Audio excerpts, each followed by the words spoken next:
What is going on, kids? We're in the shop. We're breaking down Bambi. This is a special one because this is my Bambi.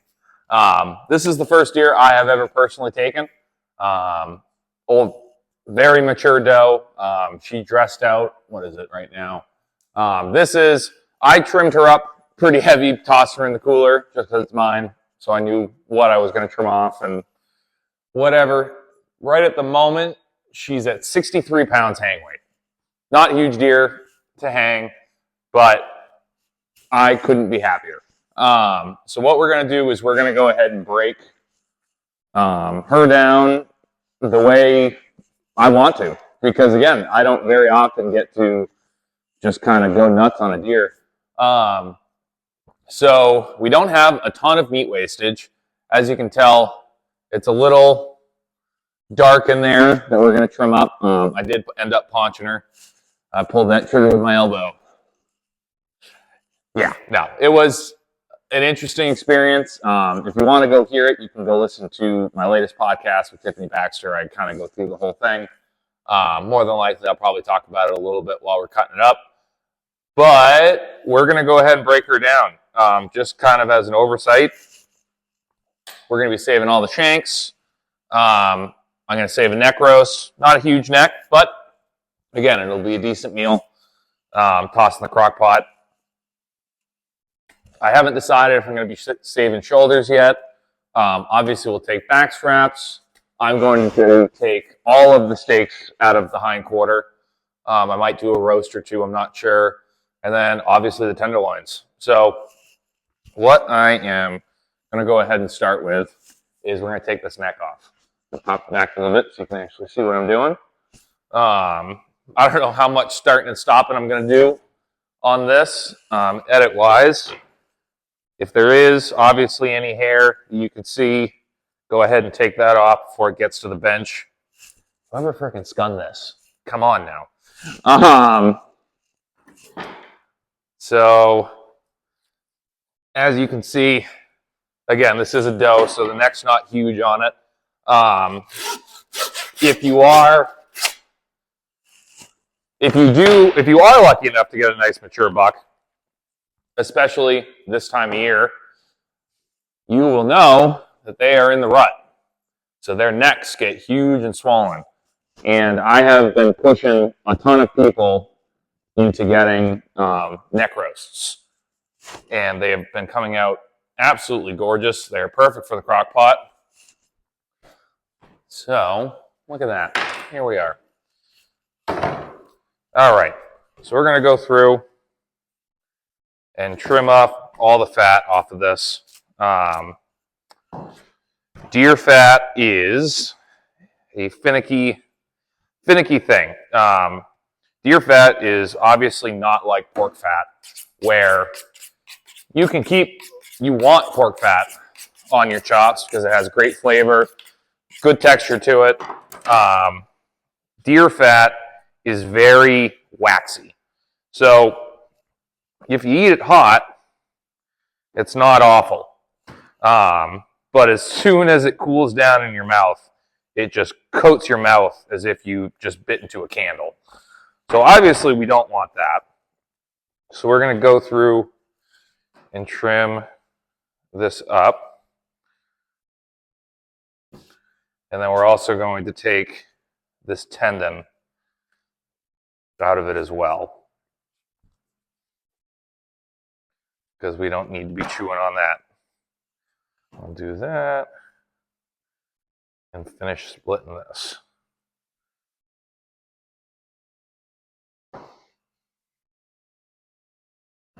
All right, I'm not going to even worry about tying it or anything. Again, it's not massive, but that's a nice 1.5 pound roast that will go very nice in the crock pot. So, we'll go ahead, bring it back over this way. We're going to take these shoulders off, but what I'm going to do is, I still haven't decided whether or not I am going to do shoulder roasts. So what I'm going to do is I'm actually going to remove these shoulders whole and show you how to make a shoulder roast. if you wanted to. First, you're obviously going to find the spine. Here is your shoulder blade. Oh, cockhead. This tripod has seen better days. All right, look at that. So, as you can see, here's your arm. The shoulder blade connects right here, and your shoulder blade is going to come up, and this is right around the edge of your shoulder blade. So what we're going to do is I'm going to make an incision on this side. The obvious benefit about paunching a deer, even though there's not many, is that there's very little meat wastage. Would I ever do it again, or purposely do it again? Not that I did it purposely the first time. No. We actually, when we went out, me and my buddy went out to find it, we jumped her once, and then when we did finally catch back up with her, she was done. She was at the very end. We just kind of let her do her thing. That was a discussion of whether or not we needed to intervene at all, and at the end, she passed on her own.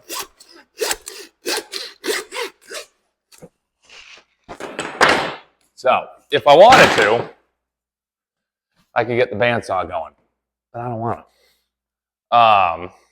And it would make this job much easier, but I apologize for my forearm.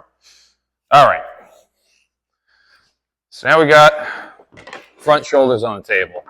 I'm going to save my shanks, so we're going to go ahead and take them off first. You're going to make an incision here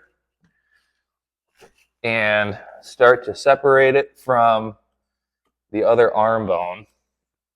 On these front shoulders, you are going to have the elbow still intact, which is not a big deal. Packing gets a little interesting. If this was a big mature buck with a large shank, it would be a little tough. It's always that just a little bit of extra that gets in the way. But with this little girl, it'll be fine. And I'm trying to look like I know what I'm doing, and I promise I do. Well, there it is. I'll flip it around. So, as you can see, kind of, I made the incision here, went around this arm bone, and once you make the incision right here, about ½ inch down is where you're going to make your cut. Pull that shank off. So that is, we'll get it trimmed up a little bit more. And now that is crock pot ready.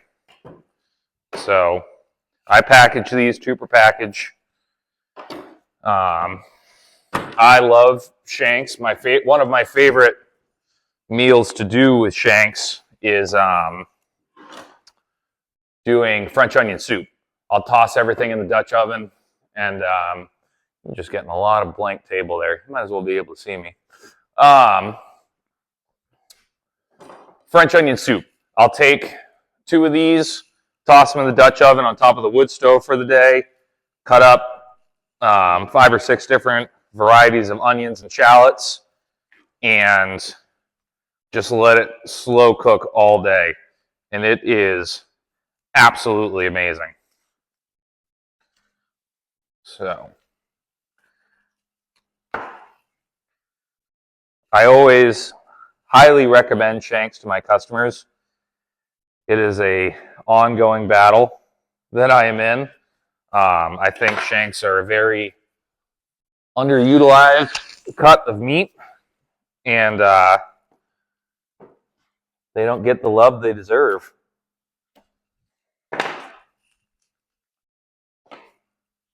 There it is. Again, if you wanted to, you could just as easily if you had the Sawzall out or you had a bandsaw, you can just as easily nick those off and it would be fine. As well as taking off like this joint here. I'm not too worried about it. It's not going to affect the meat at all.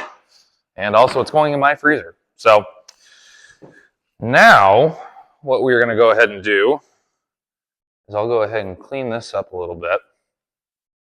So if you were to do semi-bone in deer roast, deer shoulders, this is how you would do it. So I have it standing up on its back. This is the brisket here. It's a deer, so there's obviously not much of a brisket. I will show you there is something that resembles it. It's just very, very, very thin. And then once you make that first incision down the center, you can just start peeling the meat down, and you want to hug the bone. So it's very similar to lambs and goats. Actually, when it comes to my cut sheets, I just have the same cut sheets for lamb and goats and wild game. Just because of the similarities of them, it makes life a little bit easier. So we're going to go ahead and take out this trachea and continue this cut down. There is going to be a little chunk of the neck left from where you cut. You're just going to work your knife around that. You know what? I think I will save at least one of these. And you're just going to work that back blade, that back strap eye off. This is technically not the back strap, but it kind of is. Again, this is the eye of the chuck on the deer. So, a couple pine needles in there. Again, whoever gutted this?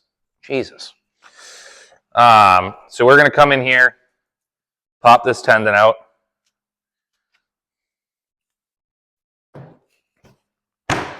And just kind of clean up some of this fat. I am not going to leave the arm attached. I am going to pull the arm off. So this will essentially be, if you've watched any of my prior videos on breaking down beef or breaking down pork, this is essentially going to be like the Boston butt of a deer. So what we're going to do, I'm actually going to go ahead and move you closer. I don't know why I think I can try new things, because you can't see anything from that angle. All right, look at that. So now we have the boned out shoulder, and we're going to make life a little bit easier and be able to see. We're going to take this chunk of fat out.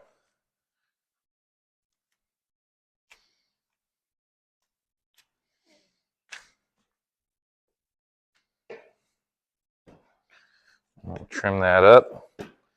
Get as much meat on this as we can. So, if you're looking at this, this is your shoulder blade, this is your arm. If you do this, you can see right here is where those two connect. So I'm going to make a cut right here, and we'll cut this, and you will expose that joint in that femur bone. If you pick up on it, you can start to separate it and separate that muscle group. And we'll go ahead and clean this up a little bit. Because if you spread that out, we'll do that, separate the brisket, clean this up a little bit. I am going to leave the shoulder blade in, make it a semi-boneless roast. This is fantastic in the crock pot. This is one of those cuts that I offer, and probably 1 in 10 people will go, oh, I'll try it. And then the next year they'll go, you got to give me both shoulders like that. Again, it cuts down on your sausage, which when you're doing deer, everyone wants sausage. And I get it. But you can get way more of a meal out of something like this. It's a little more experimental. Not a ton of people do it, but you can do any type of recipe in the crock pot. I've done Mississippi pot roast with it, and it's absolutely phenomenal. And for those who don't know what that is, go and Google it, because it will change your goddamn life when it comes to pot roasts. And for those who already know what it is, add cream of mushroom soup and use the sliced pepperoncinis. Game changer. So we're going to go ahead and put a quick tie on this because we can, and I'm fancy.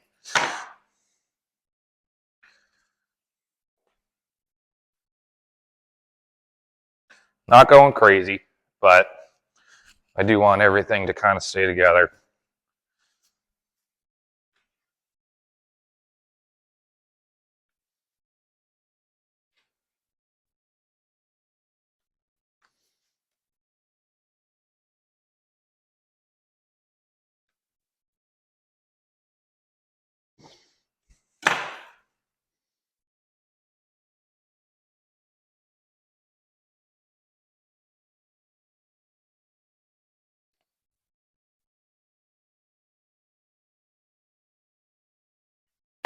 All right. So it's about a 3-pound roast. That'll go great in the crock pot and look fantastic in my freezer. So then we're just going to go through this. Get all the meat we can off.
All right, so I just chunked up that second shoulder. 1 shoulder roast is enough for us. What I did want to show is, so this is the eye of that shoulder. Now, if you wanted to, and not if you wanted to, the majority of people who process deer will take the front shoulders off separately. And they do that because they can continue the cut of the backstrap all the way down the carcass, giving you these smaller backstrap chunks. So I keep my backstrap chunks right around this size. I know some people do them as medallions, some people butterfly them. Honestly, I would rather have something like this that I can toss on the grill. It has enough time to get a little bit of char on it, but also stay medium rare. And we'll just take off that little chunk of sinew right there, and we'll toss that over there. All right, so now we'll go ahead and go to town on taking off these flanks. As you can see, there's not a ton of meat on them. And the meat that is somewhat discolored because of the paunch shot. So I'll go through and take out whatever is worth it, which is not much. I've been pleasantly surprised with the amount of fat that's been coming off of the deer that have been coming in. We had a good summer for them. Yeah, and as I'm digging into this, there is, if I wanted to sit here and scrape fat off of meat, I could probably get off of both sides 3 pounds of meat. But I am on a bit of a time crunch. It's my deer, and I'm not too worried about it. That is something that you need to think about, especially processing your own deer. It is different for a processor. As I'm sure you probably saw, I didn't go through the ribs on when I took the shoulder off, and I don't on any deer. I tell all my customers that up front. That is the reason I don't do that. Is at the end of the day, you're going to spend 5, 10. You're going to spend some time going through every single rib and trying to get as much meat off as you can. And I'm here to tell you what you're going to end up with, even on a 120-pound buck. You're only going to end up with, if you're lucky, a pound of meat. And, like, this is a prime example. This deer was paunched. Paunched meaning it was shot. I shot it right here in the guts. When we got up to it, stomach was hanging out of one side, intestines were hanging out of the other. There's obviously going to be some damage and some contamination when that happens. So, obviously, when it was time to gut, I was like, oh, cool, now I got this. I know exactly what I'm doing now in the hunting experience. So I was able to get that figured out. But the majority of people, it's the one time a year they get to gut something. And I'm not blaming my customers, but not all of them have fantastic knife skills, have fantastic shooting skills. And you do end up with some contamination in there. So what we are going to do now is pull out the tenderloins. So the biggest thing that I find when I process people's deer, they'll go ahead and pull out the tenderloins themselves. It's like, oh, we had the tenderloins for dinner. And I was like, you had half the tenderloins for dinner. I should have showed it while this was still on there, but I also pulled enough of the flap off that you wouldn't have seen it anyway. The majority of people take this much and cut that out. Your fillets start up here. This is the beginning of your fillets. Or your tenderloin, I apologize. I'm still thinking about beef. So you're going to make that cut. If you look at the opening of the pelvis, right here, just go right over. That's the start of your fillet. And you're going to make an incision down the center. You can stick your finger in there and loosen it up. Get your mind out of the gutter. And you're just going to start opening that up.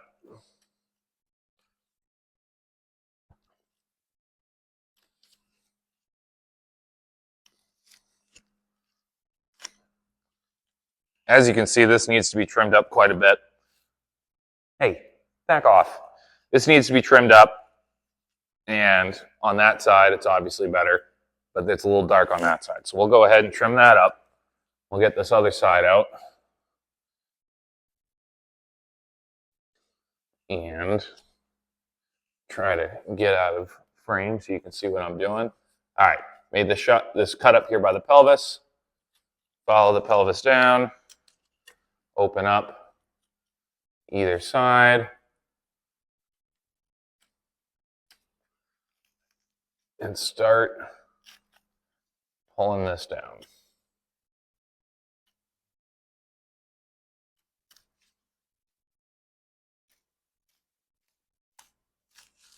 Beautiful. All right, so both the tenderloins are out now. So now, what I like to do is pull the back straps out at the same time. That way I'm not coming to the well multiple times. We'll trim this up a little bit so I can show you the exposed pelvis. So, your pelvis is right here. This is the end of your bone. So what you're going to do is follow that bone down and make an incision so you can see it from the opposite side. If you're hanging from a gambrel, this is going to be a much easier thing. I am just very used to hanging on one hook. So you can hold that up a little bit, make that separation cut. So now that you're on this side, you're going to follow that bone. I'm going to try and get out of frame so you can actually see it. We'll go ahead and just move you closer. All right, so we made that incision there. Go all the way to the spine. Twist your knife around. And just follow that spine the rest of the way down. Make sure your cut's open there. This is where a meat hook comes in handy. You don't need one for sure, but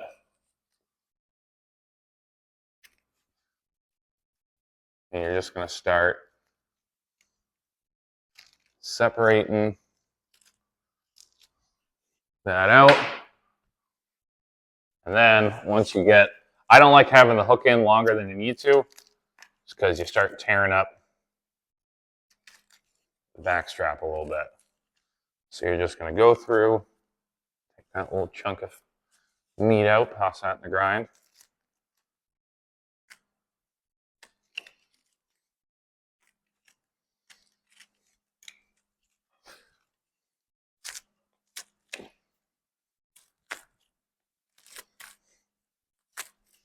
And, oh, hi. You're just going to peel this all the way down.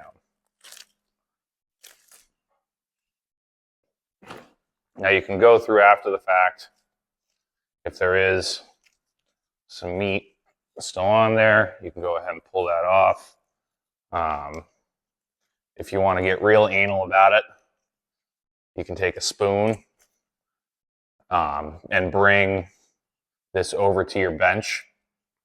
And you can sit there and you can scrape all the meat off the bone if you want. I, once again, am not that anal. So, then, once you've made that cut, I know I've got that cut right here. So we will find that pelvis up here, mark it.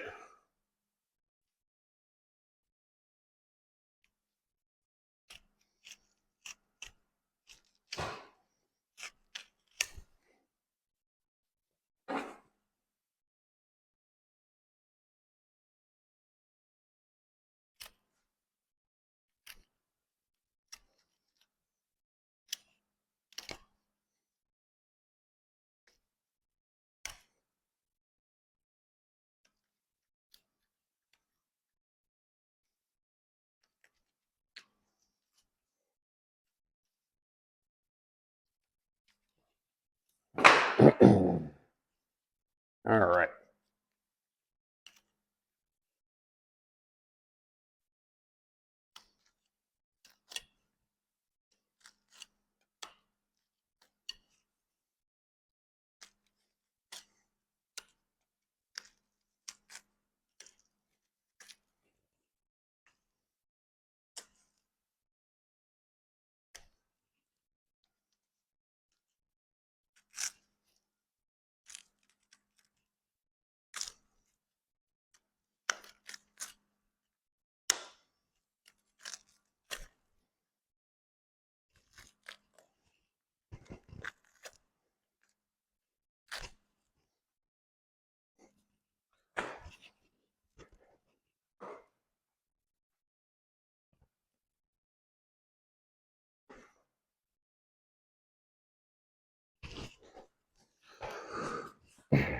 All right, so now that we got all that out, go through, pick up all these smaller pieces, get all the fat off.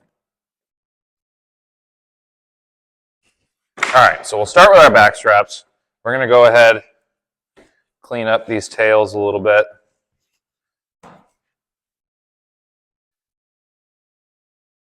Again, especially when it comes to wild game, if it doesn't look like you want to eat it, you probably don't. So just go ahead and take it off.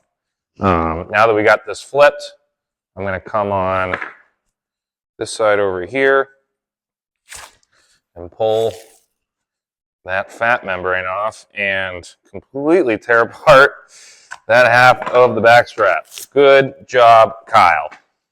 Well, we'll get to that in a minute.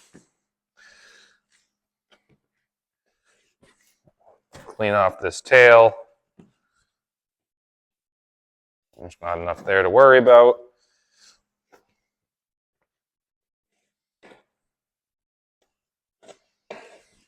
Again, I'm not telling you folks this is the end-all, be-all way to process deer. This is the down and dirty way. Obviously, I did not want that, but gives up other options. I was planning on doing some stir fry out of this beef or out of this deer anyway, so we're just going to lop that off, set that aside, clean some of the fat off. I would normally tell you, don't turn your back straps into stir fry, but when you jack up half of them, that's going to happen. Again, this is a small doe. I wasn't expecting a ton of meat off it anyway, but you know what? At the end of the day, it is meat in the freezer, and it's another species of meat in the freezer, which is always awesome to have.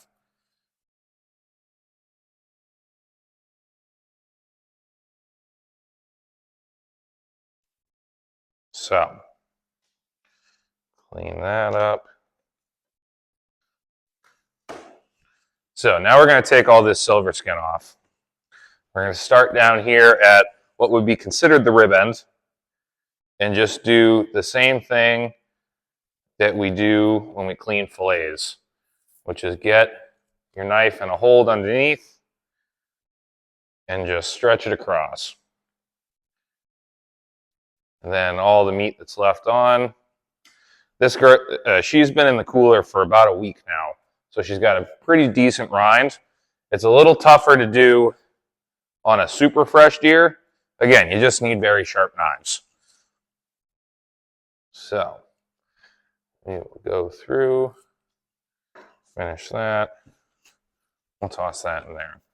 Square that up. So now, got a nice little chunk of backstrap. And what I'm going to do is, once again, we're just going to split this into thirds. So now you got a really nice piece of meat you can toss on the grill or the cast iron. And then with these little chunks, again, if you really wanted to, you could just toss them in there like that. But like I said, we eat a lot of stir fry, so I'm just going to go through and just chunk that up a little bit. We'll be getting more out of the hind quarter, but this will be a good start to the pile. All right, so now we're going to do this the right way. I'm going to clean this tail up a little bit first.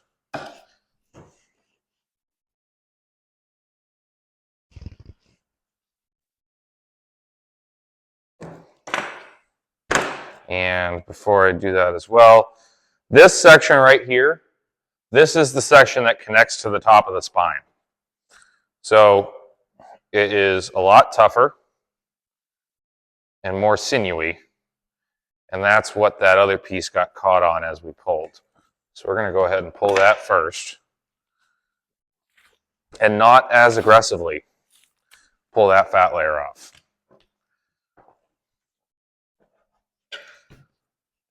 Shrink that in there.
All right, so this one's cleaned up as well. And we're just going to go through and chunk it. Again, you can cut these in medallions, you can butterfly them. I had a customer this year that got 1.5-inch steaks, then butterflied, so each side was about 3/4. They came out looking nice. It's how you want to eat them. We'll clean up the little section of flank we kept. All right, so now these tenderloins, we're going to go through and clean them up. All right, so there is obviously some chunks on here I don't love, and we pulled all that meat right out of there. So we'll toss that, and as you can see, there are some dark spots on that guy. So we're just going to sneak right under him and fillet him right off.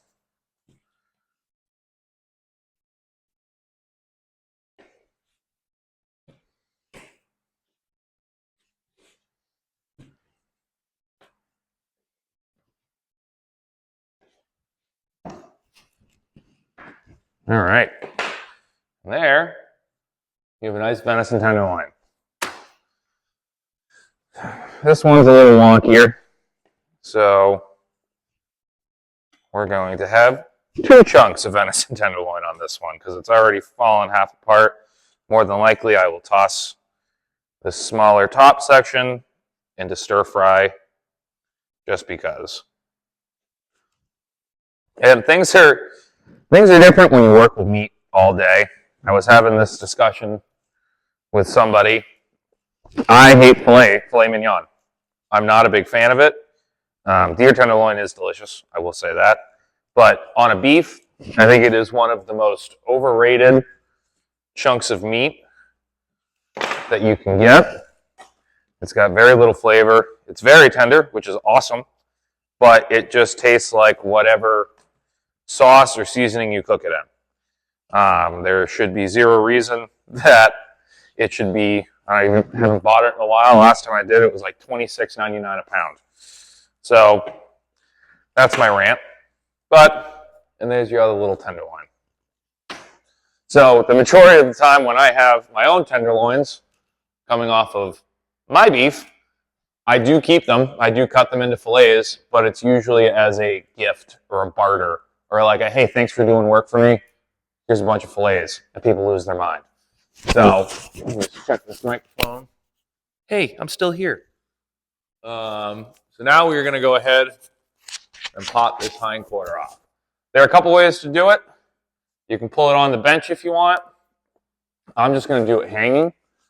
We're going to go ahead and reposition you right here so you can see what I'm doing, and I'm hopefully not going to be in your way too much.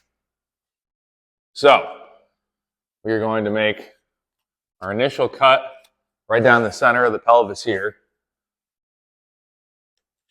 and start opening it up. You're going to take your knife and it's just going to follow the curvature of the pelvis until you get to this right here.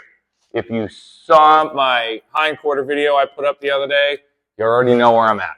So if you go back on my channel, you can see how to break down a hind quarter just on the table. This is how to do it off the hanging animal. And as you push down, or as you cut, you're just going to have downward pressure back.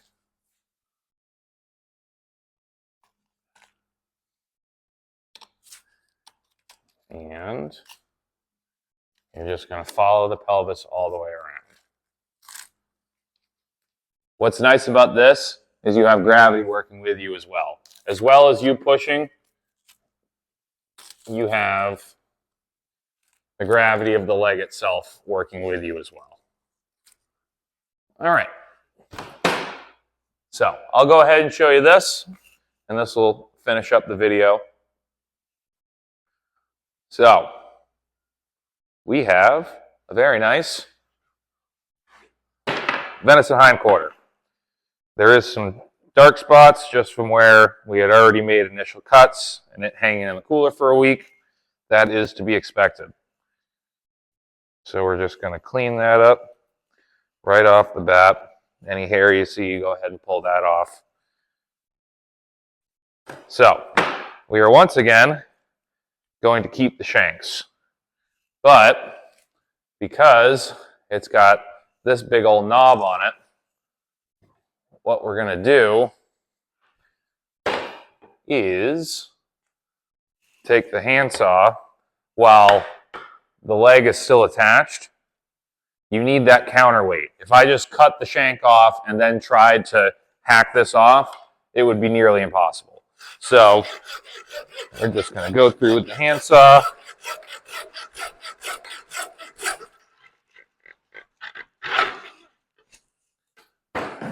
Toss that. So now that's done, we can get back to this. So now what I like to do is pop that shank off. And I do that by holding it straight up, looking at the kneecap here. You want to be just under that kneecap, and you can separate it right off the leg. I'm going to clean this up a little bit. Some people take this little chunk of heel meat off. I do not. That is more meat for the crock pot. Yes, it can go into grinds, but it can also be slow cooked with onions and peppers. All right, shank. So I like to go through. Not going to dwell on this part as much because I did just put out a video on breaking down hindquarters. So if you are curious in that, that's why I'm only going to do one side on camera. Please like and subscribe to the channel. Head over there and you will see that my last video was a venison hindquarter. So I go much further in depth.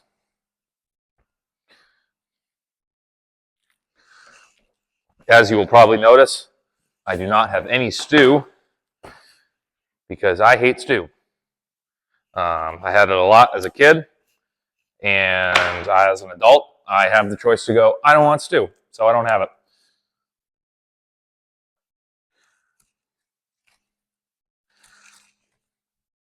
I will be taking, more than likely, the round tip and grinding that, as well as the heel meat that's in here and the tri-tip. I'm not going to be saving those.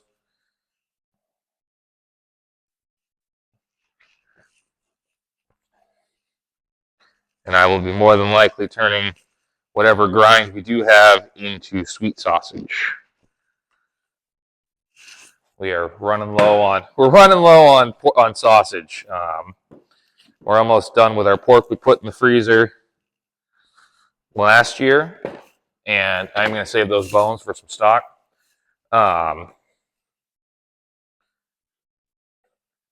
But words. Right, we don't have any pork left in the freezer, and we won't be getting any pork in the freezer until the spring, when we put our second batch of pigs in. We ended up selling all the feeders that we had this year. So, unfortunately, bacon and sausage are not going to be on the menu for a little while. Although, I do have those beef bellies that I pulled from our steer that we're going to be smoking for beef bacon.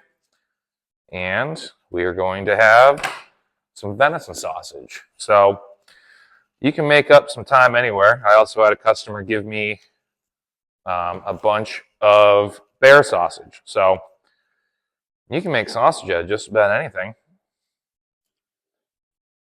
Yeah. So I'm going to go ahead. We'll chunk that. Toss that in the grind.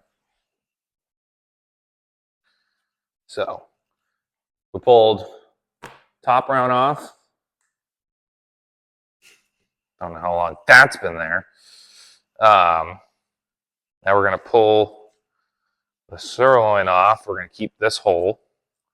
because this is an awesome grilling cast iron steak.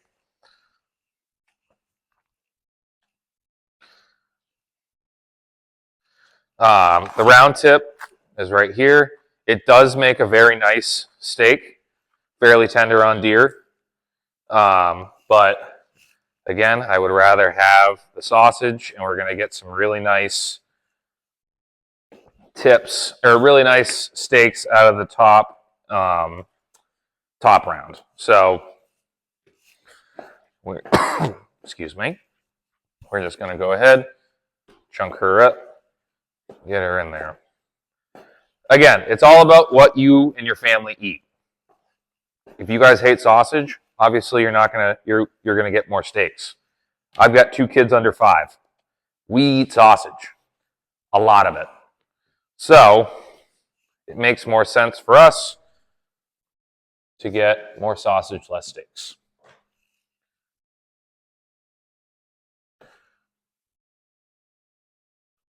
We're gonna take that membrane.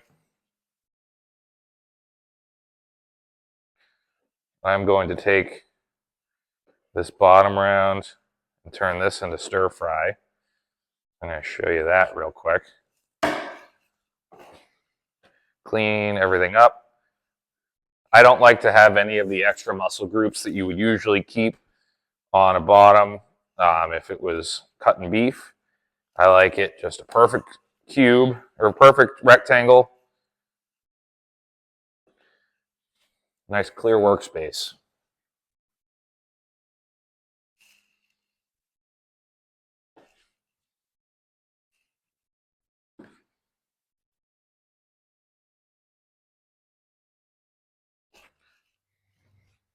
Take that, toss that in there.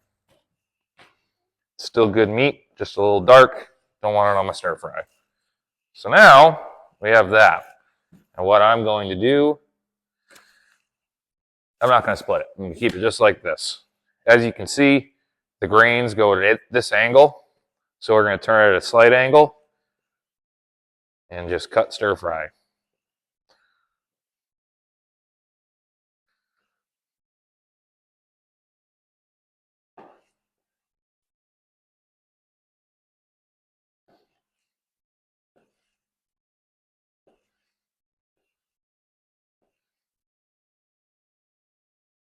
We do a lot of Thai food and just other stir fries like that. So this will be delicious.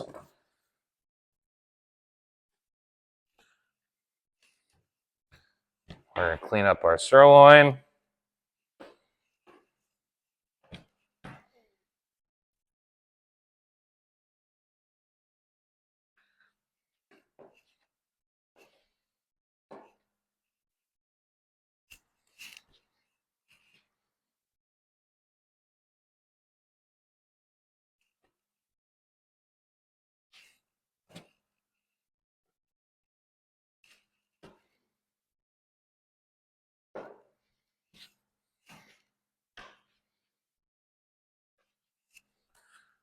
All right, there's your cleaned up sirloin. I leave these whole. They're fantastic on the grill, in the cast iron, very tender. You'll be very happy with them. So now we're just going to move on to the top round. Again, it's just like a beef top round, but smaller. You're going to take those veins out, toss them in the grind, clean up that muscle group.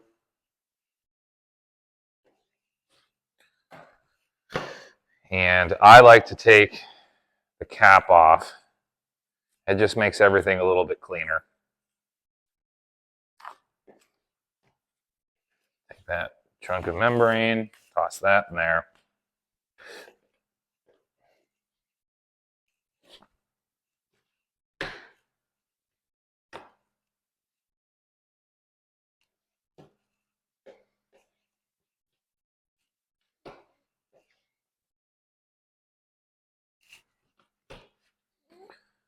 Now we're just going to clean up that one.